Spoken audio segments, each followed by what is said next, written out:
myself for like a good amount of time.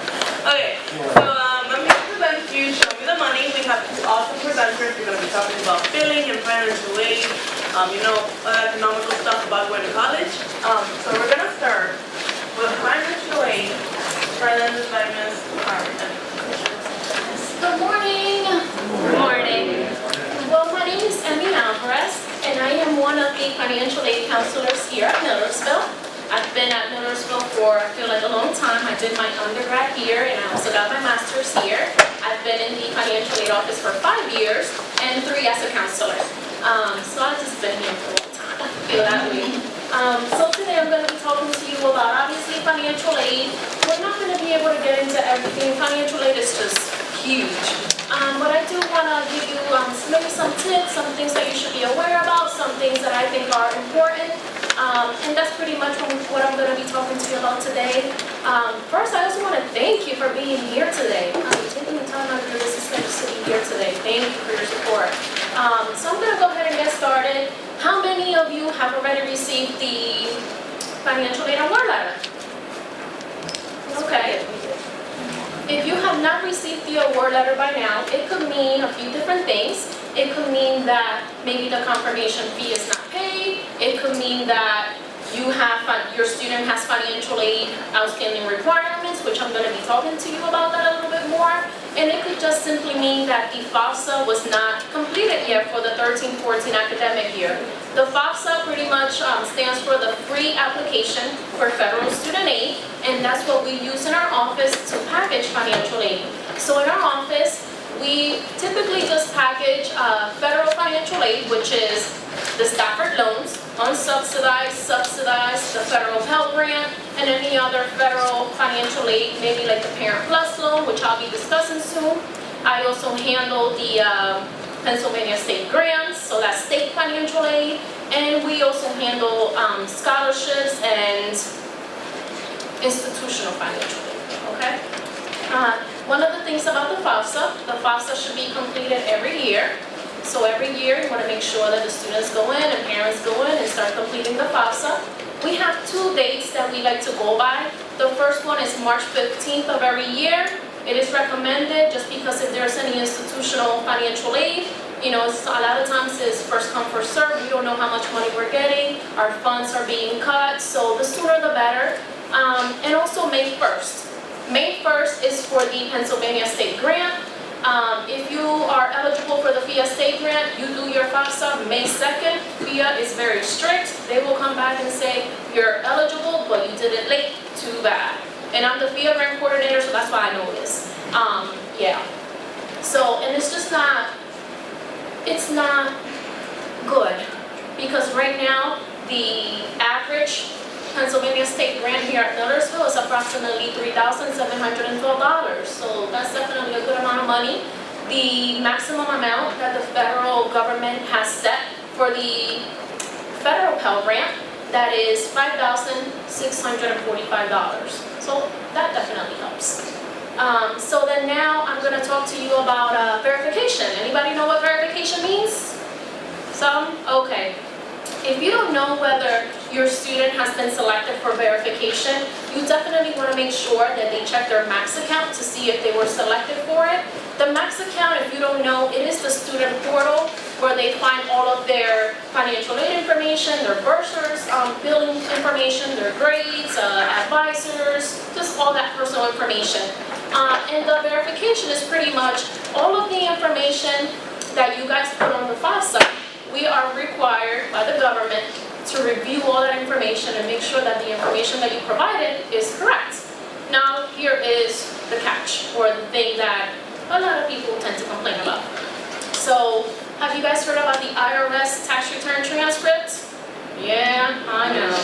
Well, what the government came back and said probably about a year ago now, I think. In the past, students and family were allowed to give us their regular 1040 taxes that you probably have at home.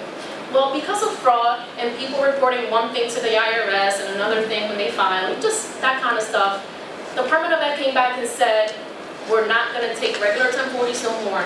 Students have to, and parents have to order them directly from the IRS So it is called the IRS tax return transcript, and it takes about 5 or 10 business days or more. So that can definitely hold up financial aid. So it is important to start the process early and start checking whether the student was selected for verification. And unfortunately, those are the rules that we have to follow from the Department of Ed, so we don't have a say in it. There's times that we do work with the families and see if there's anything else that we can do to help the family. But to be honest, a lot of times our hands are tied when it comes to the federal government, Department of Education. So that's verification. I also wanted to talk about quickly the Stafford loans. We have subsidized and unsubsidized Stafford loan. And the Stafford loan right now, the subsidized means that the government waives the interest while the student is in school. The unsubsidized, the student is pretty much, I would say, required to pay the interest only while they're in school. I guess I should go back and say it's not really required, but we do highly recommend it because that interest is just accruing. So the department or the servicer will send a bill to your home quarterly for just the interest only on the unsubsidized Stafford loan. Then we have, I talked about the federal Pell Grant, I talked about the Pennsylvania State Grant. I'm going to talk to you now a little bit about the alternative loans, private loans, and also the Parent Plus loan. For the Parent Plus loan, I'll start with that first. That is a 7.9 interest rate loan, and it is a parent loan. Only the parent can apply for it. So again, that is from the federal government, and the student must be making academic progress. Well, I'll talk to you a little bit about that. And then we have the alternative and private loans. Now, if you go to our Millersville University Financial Aid website, you go to millersville.edu, click on Financial Aid, and then click on Loans, you're going to be able to see that we work with several banks, okay? So on the website, you're going to be able to see the different banks that we work with, that we have a partnership with. You're going to be able to see their 1-800 number, just their information, and there's going to be a button where you can actually apply online. I do recommend that because it's just easier. So what will happen is, if you guys were to apply for one of these loans, you would apply directly with the bank servicer. They'll get that information, and then they will send us information electronically saying, hey, this parent for this student applied for this loan, certified. Let me know, then we'll find out whether the student is eligible or not, just that kind of information. So it's back and forth, okay? The alternative loans and private loans can take a few weeks to process. So I'm going to go ahead and discuss billing really quickly because it is important that you plan based on the estimates that we have right now. So I'm going to go over that really quickly. And just know that when you apply for one of these loans, definitely apply early. If you have any questions, you can always give us a call, and we're going to be there to answer them. And the other thing is that you should always request a higher amount because we can always reduce it. You can just give us a call and we can reduce it versus you applying for an amount and then you want to increase it. You're going to have to probably reapply, and that's another hit on your credit. So, and one more thing, you can actually apply for the full year. Instead of just doing it per term for fall and then spring, we actually recommend that you do it for the year. That way you don't have to worry about it again. So here I'm going to discuss the bills. Have you guys seen something that looks like this? The shopping sheet? Okay, I know that some individuals may get confused with this form because if you are let's say a Pennsylvania dorm student, you're going to see this as you can interpret that as being your bill. It is not actually your bill. What happens is every single student has a budget. So the budget consists of tuition fees, room and board, personal expenses, transportation, and books and supplies. I'm not sure if I said that. So that's what the budget consists of, okay? But what the university is going to be charging you for is actually tuition and fees, room and board, which is the $18,559 estimated approximately, okay? So that's how to read that, just in case you don't get confused.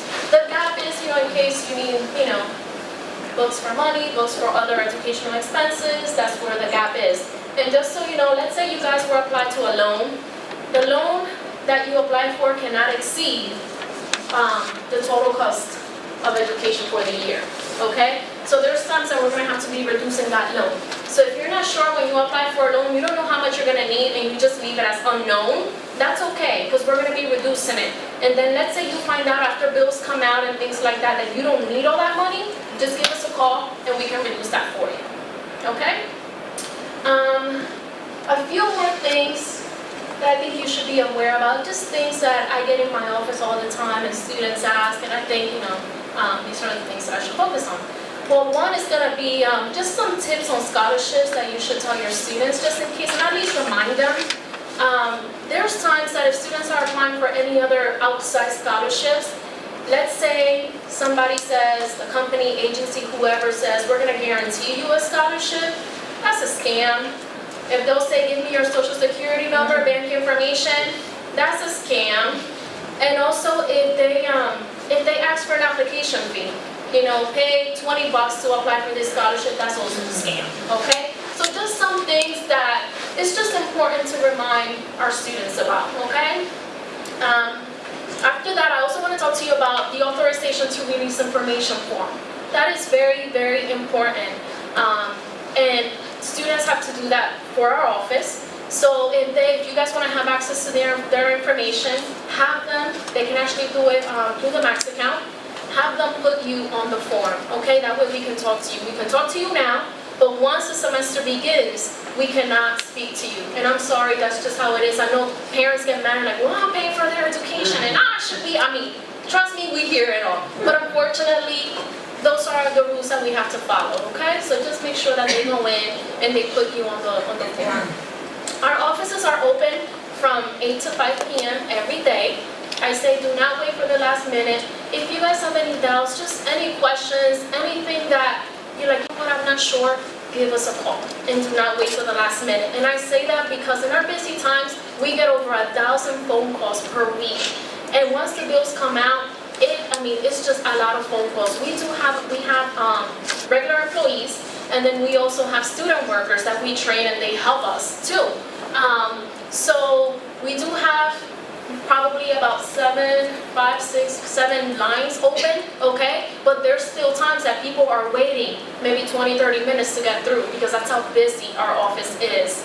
And there's only about 7 full-time employees. I have about 7 colleagues, but then we also have a bunch of student workers. So just so you know, I'm a counselor, but I also process financial aid at the same time. We're just going crazy, okay? But that's just how it is in financial aid. So if you have any questions, give us a call because we're just very busy and I think it's good for you to know now than later, okay? Let me just make sure that I have everything that I needed to talk to you about here. So again, plan on these estimates, and if you're going to be applying for a loan, make sure that you apply for a little higher. That's number one. And I want to talk to you about academic progress. I don't think I've talked to you about that yet. So in order for students to continue getting financial aid, they need to be making satisfactory academic progress. So there's 2 different policies. We have a federal policy, and the federal policy obviously includes for the Stafford loans, the federal Pell Grant, and also the Parent Plus loan. Even though that's a loan under the parent's name, that's still federal. So there's an academic progress policy for that. And then there's also an academic progress policy for FIA, the Pennsylvania State Grant. So for federal financial aid, a student must be making 75% of all attempted credits. Okay, so that's for the year. We review that every year, once a year. So that's how that works. So pretty much if they're taking 12 credits in one semester, they need to earn at least 9. A D is passing for financial aid, even though it is not passing for a course in their major.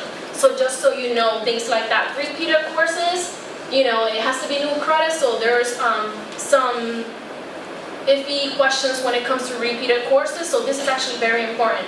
If the student is going to be repeating a course, maybe in their major because they are required to, always send them to financial aid to see how all of that is going to impact their financial aid, okay? And then for the Pennsylvania State Grant, if the student is getting a full-time Pennsylvania State Grant, they're required to earn at least 24 new credits every year. And that's how that works, okay? I'm just thinking, I don't think I have anything else to say at the moment. Financial aid is just huge, but I'm sure you guys are gonna have questions. So I'll be willing to answer any of your questions. Now I'm going to go ahead and introduce Jenna, and she's my colleague from the Bursar's office. Good morning, everyone. My name is Jenna Durst. I'm the assistant bursar here at Millersville University. I've been here for about a year.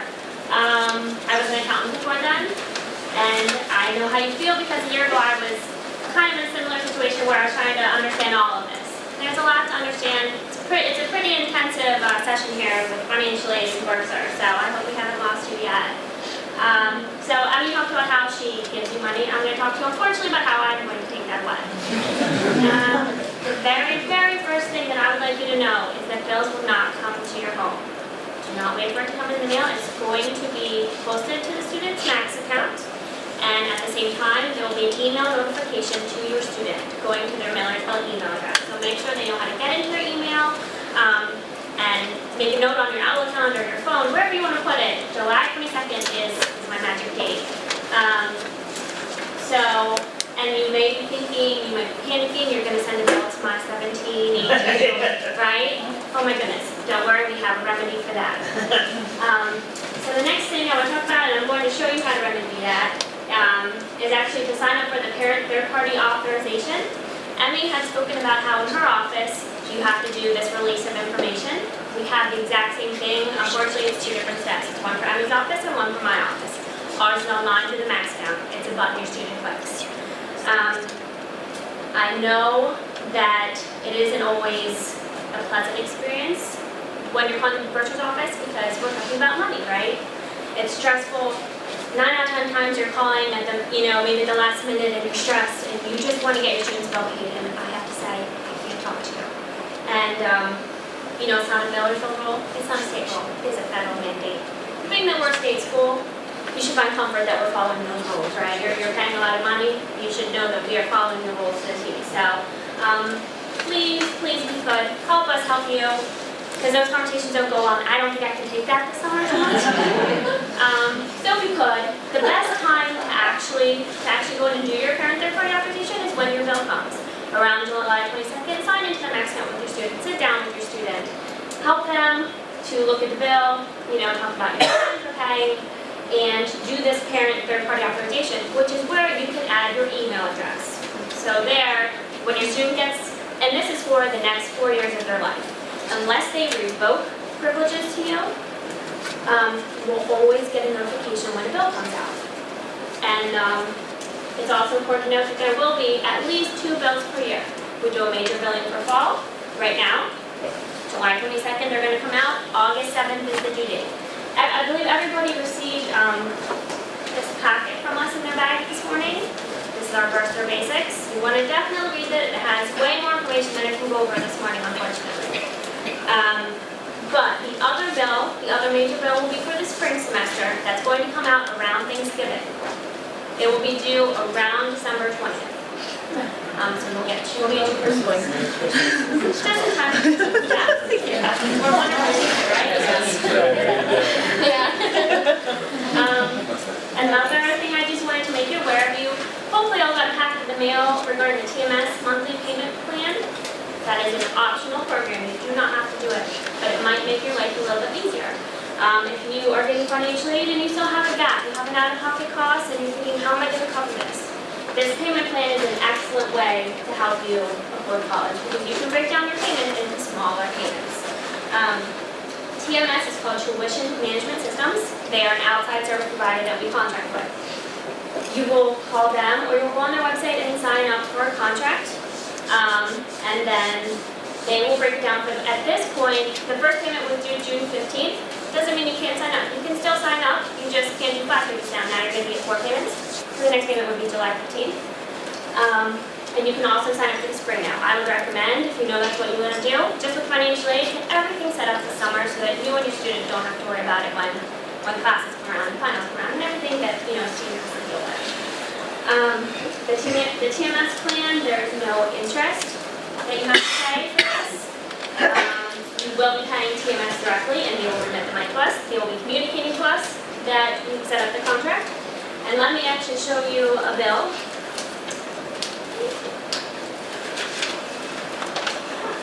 So I know it's a little bit small from the back of the room, but I wanted to show you ahead of time what your bill's gonna look like, just so that you can kind of navigate through it. It's actually 2 pages. The left-hand side is the first page, the right-hand side is the second page. Note that there is a ton of information on this second page for you, so please read it when you get your bill. This bill was a PDF document on the student's Max account, okay? So if you're not pulling a PDF document up and it doesn't look like this, you're not looking at your bill, okay? There are areas where you can see your current balance at any one time because that's real-time information. Every time we add something, maybe your student goes to the infirmary and they have an infirmary charge, it's going to update right away. This is a stagnant document. It will not change unless you call and say, hey, I'd really like an updated bill because I reduced my meal plan. And we'll be more than happy to run updated bills here at any time. What you will see is a due date. This is last fall, so these are last year's numbers, last year's dates. But with the fall bill being due August 7th, you'll see the due date of August 7th, your student's information. The left-hand side will show charges. It will show tuition, housing if applicable, meal plan. On the right-hand side will be any credits to you. This would be if you set up your TMS account by the time the bill comes out, you'll see it on there. If your financial aid is in order, hopefully it is, you're going to see it on here too. So this is a great reason to get everything set up now.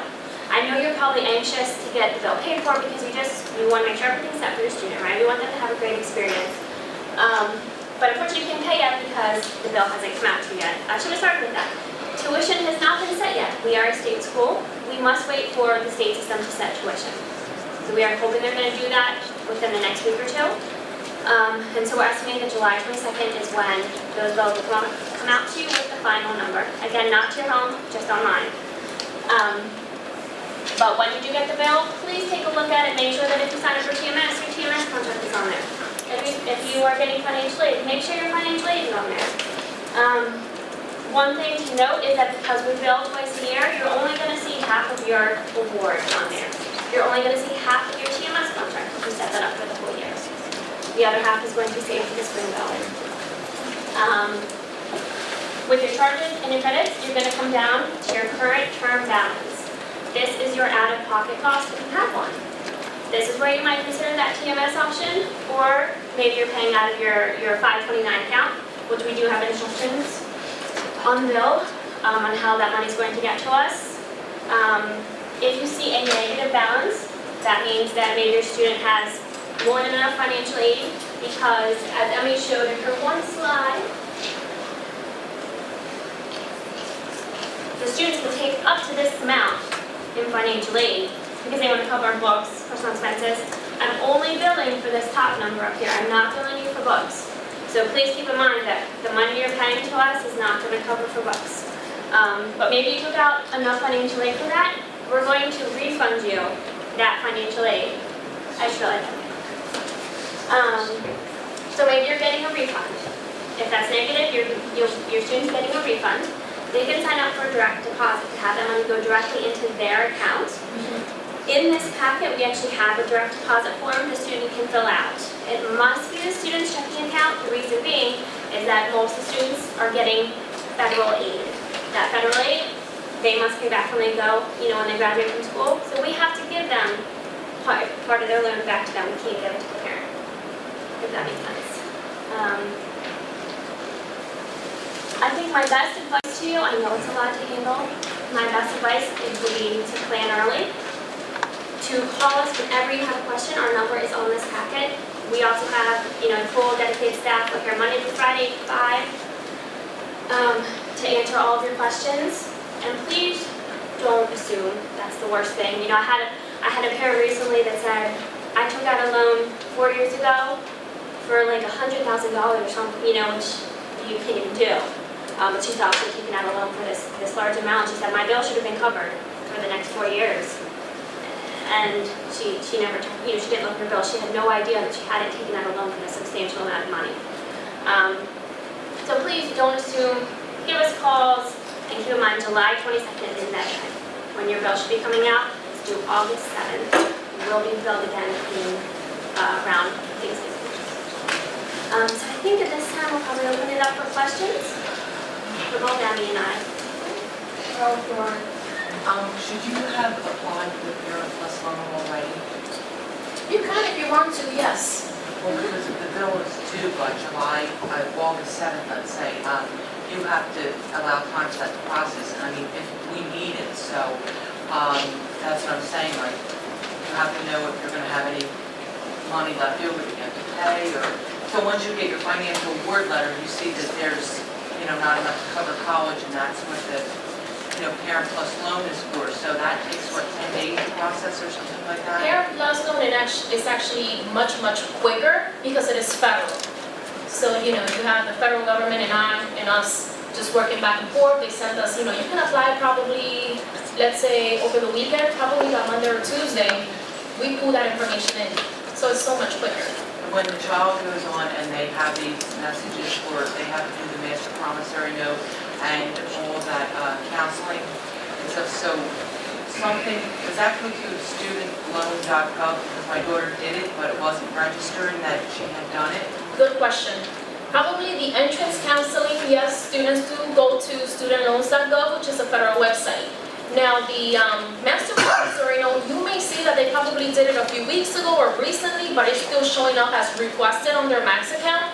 The reason is the Department of Ed is not ready for us to start receiving that information. So what will happen is their new year starts actually July 1st, their new academic year. So we're hoping that probably in the next week or so, you guys are going to start seeing that the master promissory note should be satisfied. So I would say, if in the next 2 weeks it's not showing as satisfied, then maybe give us a call, so we can take a look into it and see if it actually, if things went through. And I also heard on the news last night that the new interest rate is in fact 6.8, so we pay 6.8 for both subsidized and unsubsidized, so that's... On new loans, that is correct, all due to sequestration and the cuts across the board, it has definitely impacted financial aid, and I think it will continue. So yes. As of July 1st, all of the new loans that we create and that we process, both subsidized and unsub, 6.8. I know you said there's instructions with 529. This is my first time through it. Is there any hurdles you have to jump through that? Or is it pretty straightforward? When I get my bill, I just can process it and it goes pretty smoothly? I've heard that it is very smooth. Yeah, basically you want to wait for your bill, and you're gonna, however you request those funds, I think a lot of people do it online.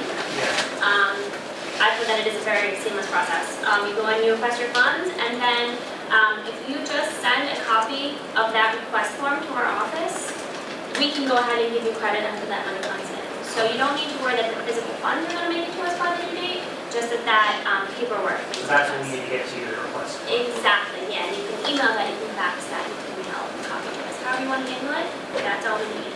Okay. So if we just want to make the payment, and we don't want to go through TMS or anything like that, so if we use credit card, is there an additional fee, or if we write a check, is there an additional fee, or is it just the amount? If you would pay by check or e-check online, those would be free, no additional cost. A credit card, we do accept all major credit cards online only, unfortunately.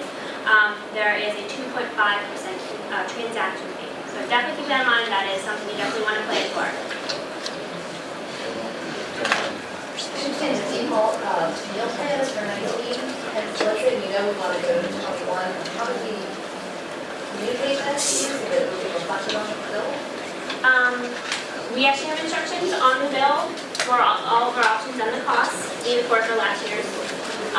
When you get your bill, you can see the instructions on how to, your student will go into the Max account to change their meal plan. You can also call our office, we can do it for you as well. An on-campus student is limited to which meal plan they're allowed to have. I'm just wondering how it's reflected on the bill, so we can understand that. Okay. So you can do two things. One, you can manually subtract or add the cost to your bill. The other would be just calling our office and saying, I just changed online. I would like a new bill, please. I just want to have you do that. When will we be able to actually go in online and start making those changes? Because right now my son tries to log in. When your bill comes out, so right around July 22nd. July 22nd. Yes. Scholarship checks made out to Millersville, how would we get those credited? Yes, so what I would say is, our office, we will always like to have like an award letter if the student has one, but then you would send that directly to the bursar's office. You can do that now, Yes, you should be able to. and then that would just be credited on the bill when we got the bill. Correct. If we posted it to your account by the time the bill comes out, then you will see that as a credit. All right, thank you. If the money hasn't physically gotten to us by the time that the bill comes out, what you can do, and then you can, it's same thing with the TAP, you can just send us a copy of that award letter from that donor, and we will also give you credit until the money actually hits. So we're not so concerned about when the money hits, more just the authorizations. You know, for financial aid purposes, the authorizations from Money's office, TAP, scholarships, whatever it may be.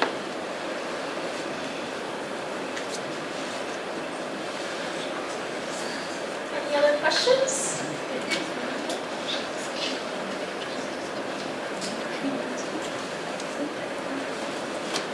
I know that the freshmen are automatically, they will be billed for the 19 meal plan, but do they still have to go in and sign up for that 19 meal plan through the Max account? No. Like how they do for their rooms and stuff, and their halls where they want to, is that they don't have to actually sign up for that? Nope, it will automatically be there, as long as you see it, and every on-campus student will be automatically signed up and everything. So it should 100% be on your bills. You don't, if that's the meal plan that they want, not another action is needed. But keep in mind that there is a deadline for changing meal plans. I think it's usually 5 days before school starts. David had said last year it was the Wednesday before the beginning of the semester, which is true. It's always the Wednesday before the end of the semester, it's your deadline. So after that, you can't make changes to meal plans. So you'll have them decide early. You can change it for the spring. You know, just because you have the 19 in the fall doesn't mean you have to have the 19 in the spring. They're two independent semesters. If they're here for the fall and they say, you know, I didn't eat that much. I just didn't need it. I want to go down to the 14. We can make that change in the spring. Again, all changes can be made as soon as the bill comes out and must be done 5 days before school starts. One person asked me about the meal plan, but the housing is different prices too. So when you get your bill, is that when you find out where you'll be living? I was gonna say that she's not mid-July on your max account, but it's not. Well, we do bill for the room. So you don't know where it is. Yeah, we don't know what facility it'll be in, but we will be billing for it. If any changes consequently happen, if you upgrade your room, you know, again, that will be a manual adjustment to your bill, or give us a call. We'll give you a bill. Just one more thing that I wanted to say, and I just really want to emphasize this again. Make sure that your students go into the Max account, and make sure that all of their financial aid outstanding requirements are all satisfied, because that does hold up financial aid. So let's say when bills come out, what will happen with financial aid is that we get to memo, what we call memo, financial aid to the Bursar's office account. Memo pretty much means the physical money is not here yet, but we're pretty much letting the Bursar's office know that this money is coming, so please, you know, apply it towards their bill. So even if something as little as accepting their terms and conditions, where it's literally probably like 2 paragraphs or something that you have to read and accept, making sure that the students understand. If you don't do that, the financial aid is not going to memo. That's simple. So just make sure that all of the financial aid outstanding requirements are satisfied. Also have the students look at it probably on a weekly basis now, since you know it's like it's almost crunch time. Just in case. You want to make sure then that the student sets it up, and if they have any questions, they can contact the computer help desk. Yes. And just to build on what Emmy was saying, it's absolutely important that they do everything they have to do for financial aid to be able to get that credit from us, because, you know, we have a lot of students, we don't know your plan, you have to communicate to us.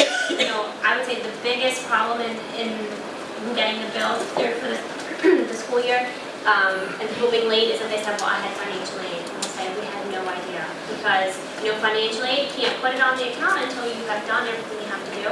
And so that's not communicated, it's not communicated to us, so we have no idea, you know, we just don't know what your plans are for paying the bill. So please be in communication with us, call, you know, write, we have an email, Bursar email, just bursar@northville.edu. You know, that is my best recommendation, is just call, you don't know.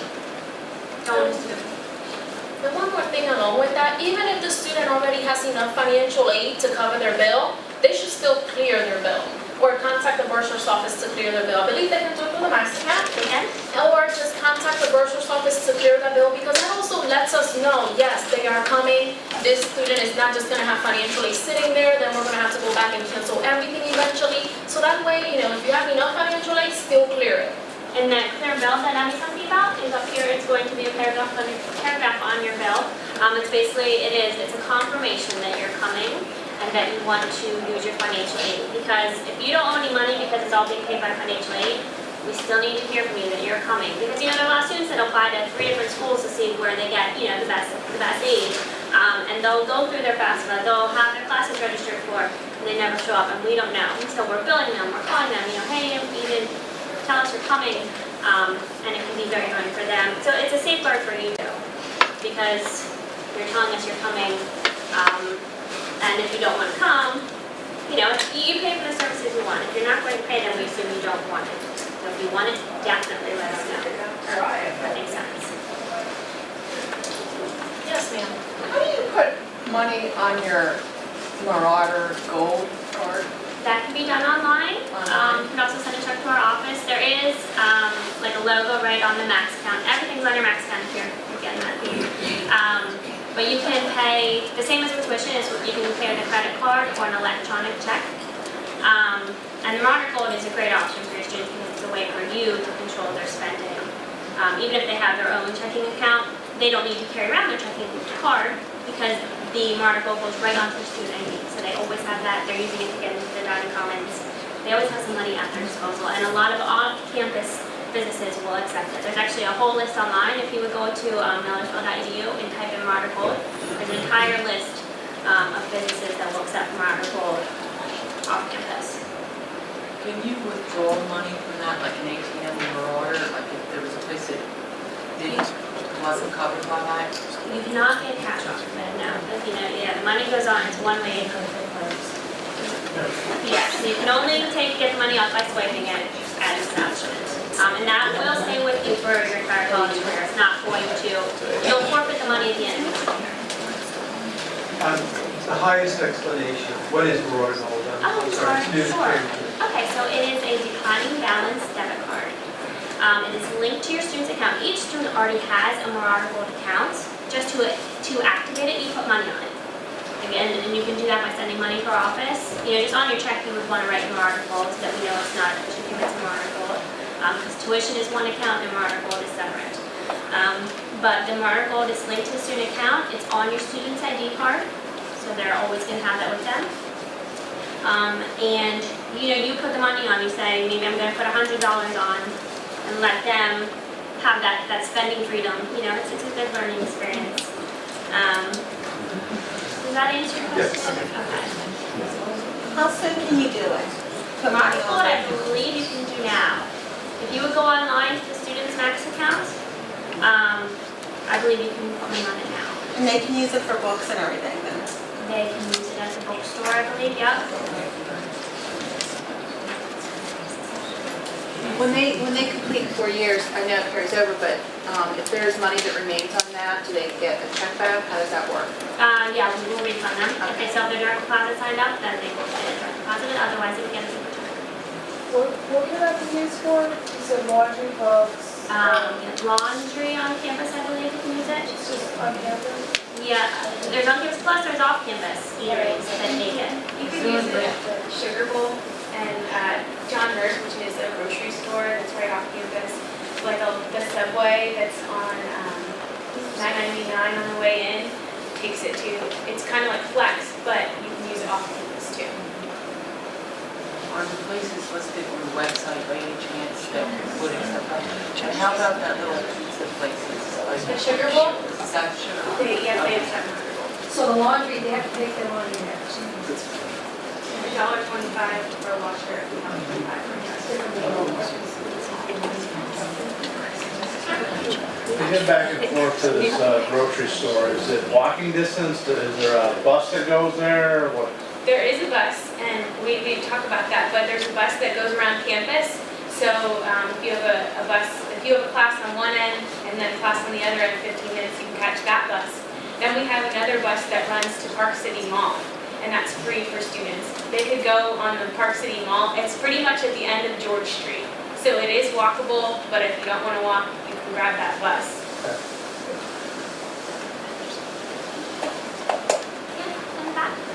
I have a question on the Stafford loans. I'm When sorry. did the Stafford loans, a Okay. question? Well, actually two questions. When do they start getting paid back? What do you mean? Pay them back? When do you have to start? Oh, making pay them back, okay. I believe there is a 6 months grace period after the student graduates or Graduates. stops taking classes. Very good question, because that brings that up. There's times that students will take, let's say, a leave of absence. Well, they may go into repayment, okay? Because that's close to 6 months. So they may have to make a payment, and then once they are in school again, what happens is our registrar's office, after the add drop period, we will inform the National Student Loan Database System and let them know, hey, the student is enrolled at least half-time, and then it'll go back to the firm. Okay, my second question on the Stafford loan, if you accept it, but then when your tuition comes, you have other options, can you not use it? Does If that you want make to sense? reduce it, the Stafford loan, Like if you accept it on your award thing, but then when your tuition comes, you don't need it to use for your tuition, is that an option that you don't have to take it, or? yeah, if you don't want to take it, let's say if you want to reduce it, the student will have to give us a call and let us know that they want to reduce it. Okay, so you could accept like the full amount, but only use a portion of it? That's correct. Okay, thank you. Or let's say, the student doesn't do it in enough time and the money already pays out, then what they want to do is either write like a voided check, and either give it to the bursar's office and also inform us. That way we can reduce it or cancel it right away. And then since we do that in our office, we're also at the same time letting the Department of Education know that, hey, this person is reducing or canceling this portion of their loan. Can I ask one more question? Yeah. She said that there's actually 2 separate letters that have to be to get like a parent to be able to have access to the students' financial needs. One for the bursar's office and one for you. Is that? That is correct. That is And correct. ours is online, it's just a button your student clicks. It's very simple, so. And that's where you want to go in and add your email address if you want to also be notified when the dollar's available. Okay. Yes. If a student wants to work in a financial aid office, how would they go about applying? They would probably sit down and speak to my supervisor or to my director.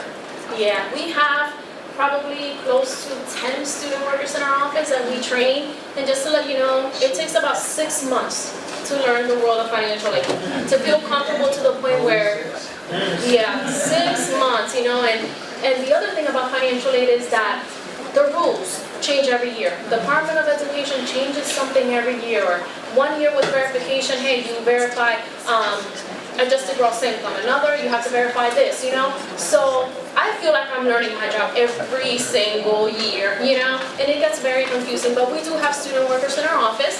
They will speak to them and go from there. Right now, all of our positions, pretty much we have all of our positions filled because we train these students, especially over the summer, and we start them out in the spring. But as long as the student has contact with somebody in our office, that's how you get there. Extra financial aid for that? You never know. Okay, so we're kind of running out of time, so unless there's like an urgent question, is there? Well, I do want to say, Do you have to apply to the loans before the bill comes, or can you apply to the loan after the bill comes? That way you know that you actually need it. To any the loan. Stafford loan or To the staff loan. Stafford loan, well, by you completing the FAFSA, we automatically package the Stafford loan, so it'll be your responsibility to accept it. Okay, accept it then. Yeah, after the bill accept it then, and the entrance counseling and the master promissory note. comes. And that could be after the bill comes. You should be doing that now, that way you don't have to worry about it later. Yeah.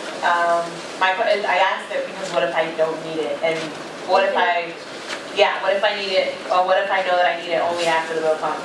I don't want to get it if I don't know that I need You it. can accept it and we can always reduce it. You just have to give us a call or stop by the office if you're local. Or if you want to give our office a call, maybe we can help walk you through Yeah. the estimates to kind of figure out now if you need it. That's something else that maybe we can help. Just one more thing before we let you go. I do want to say one more thing. Having your students network with people, it is very important because that's what happened to me, okay? I am, well, right now I'm not the youngest anymore, but 5 years ago, I guess, I was the youngest in the financial aid office, okay? And it was all because of my relationships with financial aid people. They got to know me. I was always walking in and out, so just those relationships. And then after I started doing my master's, I said, hey, can I work in your office? And they were like, yeah, we need somebody to come in. And then an individual retired and I got their position. So just, encourage networking and meeting with people and things like that because I did not study them. There is no financial aid career, but I learned it.